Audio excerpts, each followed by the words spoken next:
Nosso programa é sobre espetáculos. Hoje tem espetáculo, é o título do programa. Nós vamos falar de teatro, de circo, de cinema, de mágica, de futebol, de esportes em geral, espetáculos. Nesse programa inaugural, nós vamos falar de cinema, que está quase fazendo um século de existência.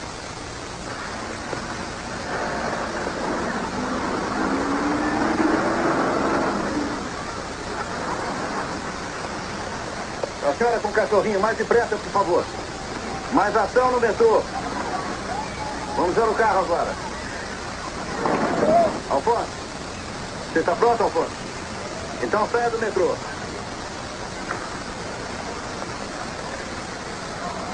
Mais rápido, mais ação. Rumo para a calçada do café. A senhora com o cachorro. Continue andando. Entra o carro vermelho. Mais depressa com esse carro vermelho. Agora, saia. Atenção, Walter.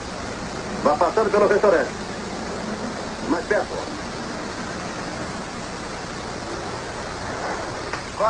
Filmamos de novo o momento em que se encontram, certo? Claquete. Já? Vai, Menal, tomada 2, tomada 3, tomada 5, tomada 7. Pode cortar.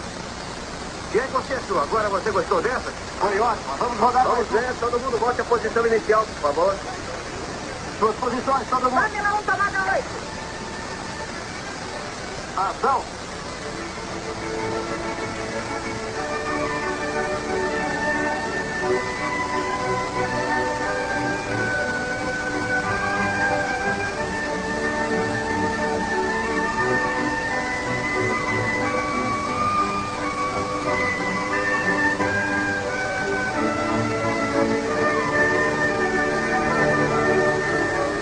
O cinema nasceu praticamente como uma decorrência da fotografia.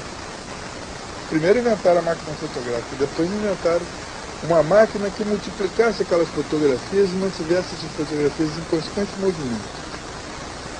De início, isso era chamado kinetoscópio. A gente botava uma moedinha, girava uma manivela e ia vendo as fotografias, cada uma delas, formando um movimento. Depois um homem na França, chamado Louis Lumière, inventou uma máquina de filmar e de projetar. Quando ele passou, o primeiro filme que ele passou, chamava A Chegada do Trem na Estação. Foi um escândalo, as pessoas ficaram impressionadas, porque ficaram, inclusive, susto de ver aquele trem em movimento. Naquele exato momento, o cinema estava entrando no conhecimento das pessoas, no conhecimento da humanidade, e transformando a vida das pessoas em uma outra coisa. Esse acontecimento extraordinário na história da comunicação iria mudar o mundo e os hábitos de toda a humanidade. Iria fazer com que os homens de diferentes nações pudessem se conhecer sem saírem de seus países, que diferentes culturas pudessem trocar informações e, sobretudo, que os homens pudessem guardar para sempre suas imagens em movimento.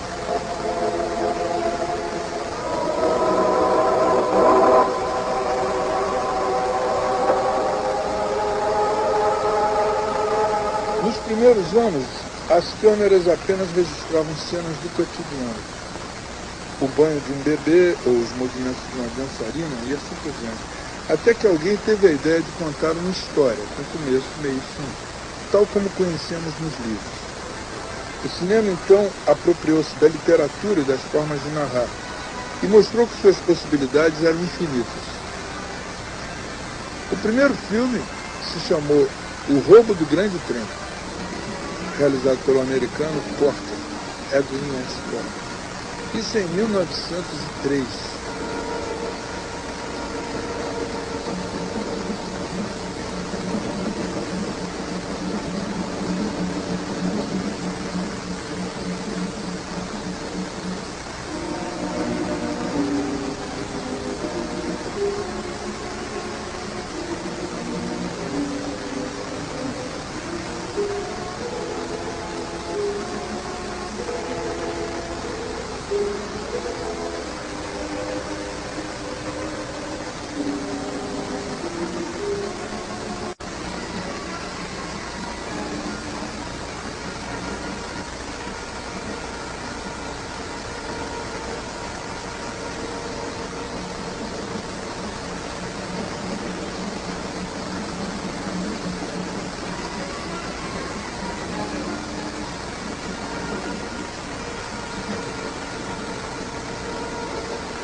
esse filme também inaugurou um gênero de cinema que depois ficou muito famoso.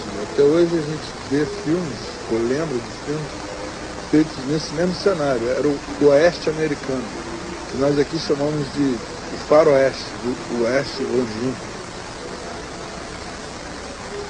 Jorge Méliès inventou a fantasia no cinema. Foi o primeiro homem a pensar em termos de um efeito especial. Ele inventou o primeiro efeito especial.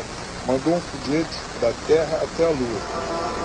Esse filme, Viagem à Lua, inaugurou uma série de truques cinematográficos que até hoje, já com o domínio do computador, fascinam as crianças, né, e os velhos em todas as partes do mundo. Jorge Méliès, na verdade, foi o primeiro poeta do cinema. Aquele que soube pensar a linguagem do cinema de uma maneira inteiramente criativa, inteiramente solta do real, ao contrário do que tinha acontecido com Lumière. O Lumière simplesmente registrava o evento. Méliès criava para poder registrar. Com isso, existe aí duas posições de câmera. A que cria o documentário, a do Lumière, e a que cria a ficção, a fantasia, a de Méliès. São dois caminhos do cinema, que às vezes se cruzam, mas são dois caminhos distintos.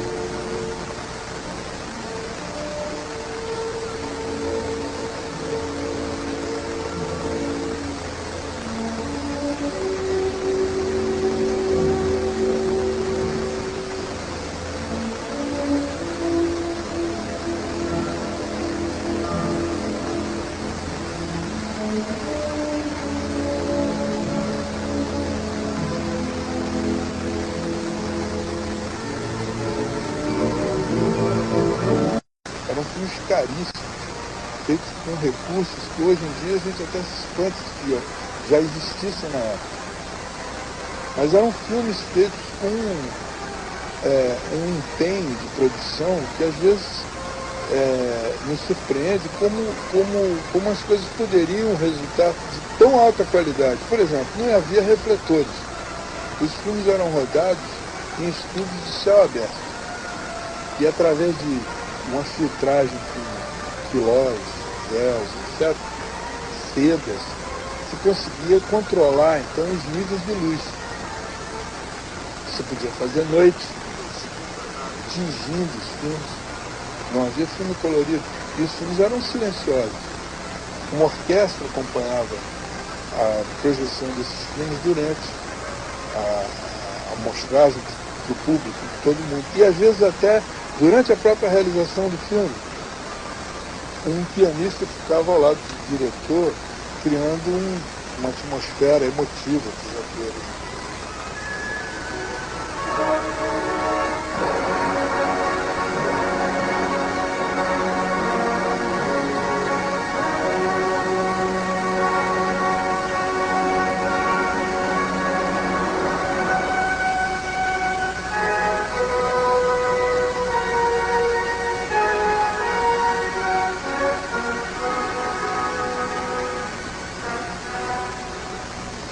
Para contar uma história com começo, meio e fim, o cinema que apenas registrava cenas do cotidiano, ele precisava então inventar uma linguagem. Uma linguagem que não usasse as palavras. Uma linguagem que usasse imagens. Assim, por posições diferentes de câmera, nós tínhamos signos diferentes, palavras, o que seriam palavras. Né? Um close queria dizer uma coisa.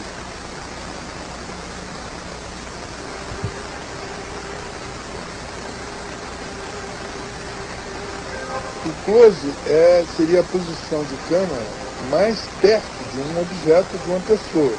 Né? O close é uma palavra em inglês que quer dizer perto dele. Um plano geral, um plano distante, que colocar essas coisas bem distantes, queria dizer outra coisa.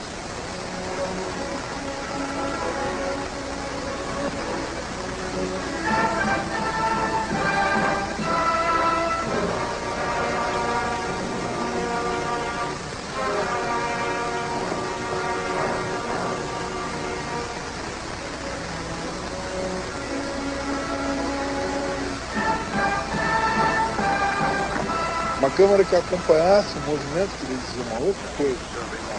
Nesse filme que a gente já está vendo, a gente via uma outra invenção do Griffith, que era como montar uma situação de correria, as pessoas que estavam correndo diante da câmera, entendeu? E a câmera poder acompanhar esses movimentos. Ele inventou uma coisa tão chamada trave.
Também queria dizer outras coisas.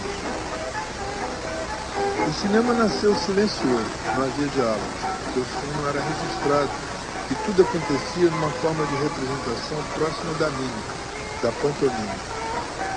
Uma língua universal de representação compreensível a todos os homens do mundo.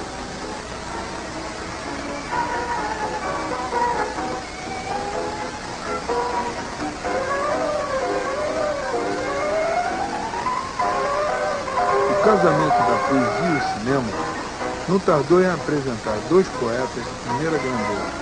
O primeiro, Charles Chaplin, o Carlito, o vagabundo que fez o mundo rir e pensar.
Charlie Chaplin considerava Buster Keaton o maior entre os cômicos do cinema.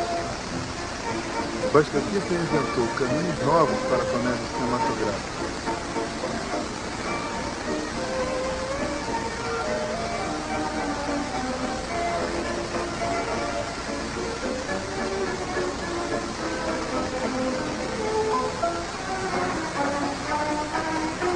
Aqui, em seu filme A General, mostra o alto grau de sua criatividade e veia poética.